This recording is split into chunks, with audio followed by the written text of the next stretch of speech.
The Senator from Georgia. Mr. President, I'm delighted that the Senate is talking about our veterans. I'm disappointed that the bill that's before us did not go through the entire committee process. I'm grateful that Senator Byrd, the ranking member, has brought forward a side-by-side bill, which I would like to discuss for a moment on the floor of the Senate. And I'm particularly glad that that bill also brings up the Iran sanctions issue. I know the administration has kind of backed away from the sanctions because of some things that happened recently and does not want a sanctions bill to pass the Senate. But I've followed closely what's happened in the Middle East. I go back to 1979 when Georgians were held hostage in the American embassy in Tehran for 444 days. I have a lot of experience with that part of the world, and I think there's some things we should be reminded of.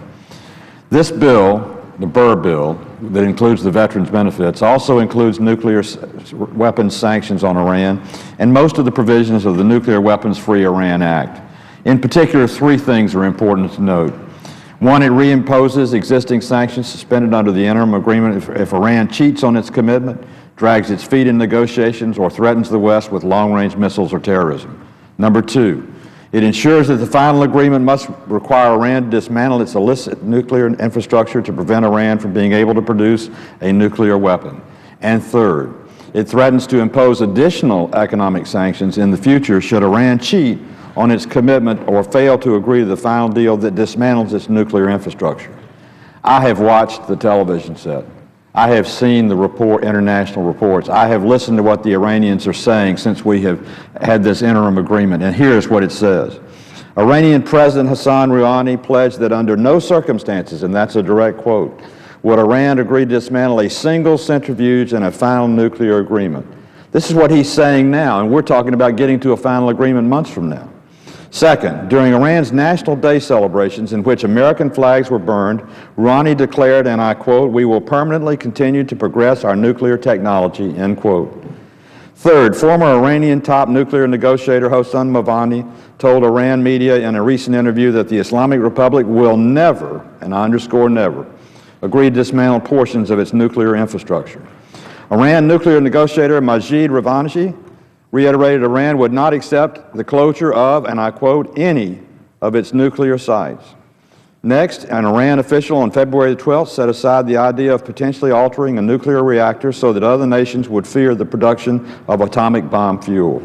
And finally, Iran will determine its needs regarding uranium enrichment on its own, the country's chief nuclear scientist said on February 25th, and will not, and I underscore not, accept foreign powers dictating its enrichment policy. Iran is advancing its nuclear ballistics testing system and has fired nuclear missiles to test its capability. Iran has deployed 2 ships in the Atlantic just to show as a show of force on the United States of America.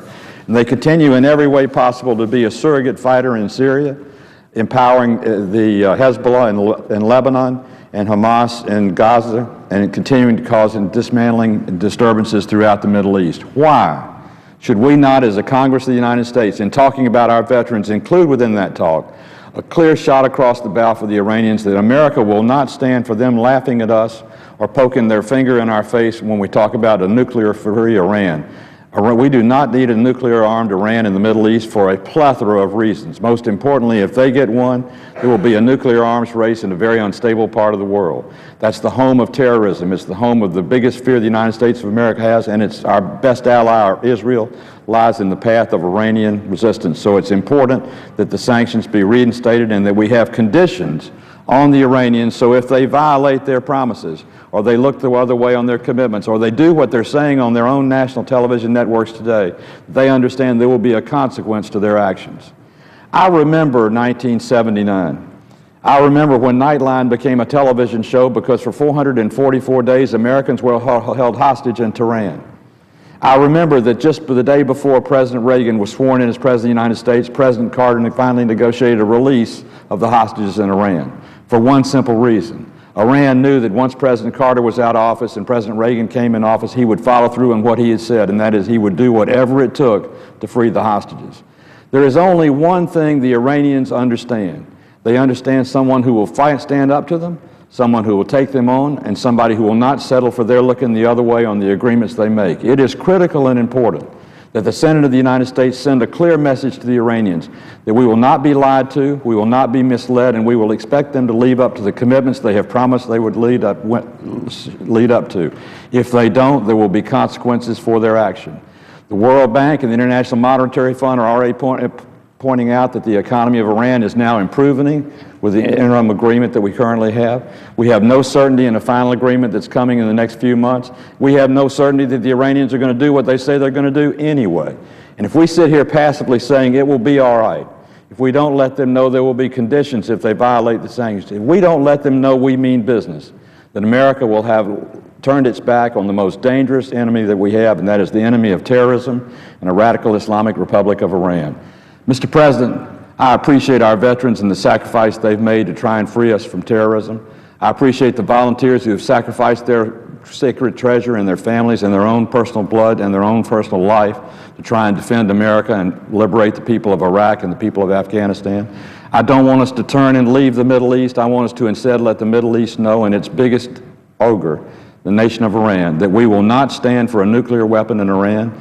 If they continue to try and progress toward that, there will be sanctions that will be crippling. America will not turn our back on Iran, but we'll stand toe-to-toe with them and say, this will not stand.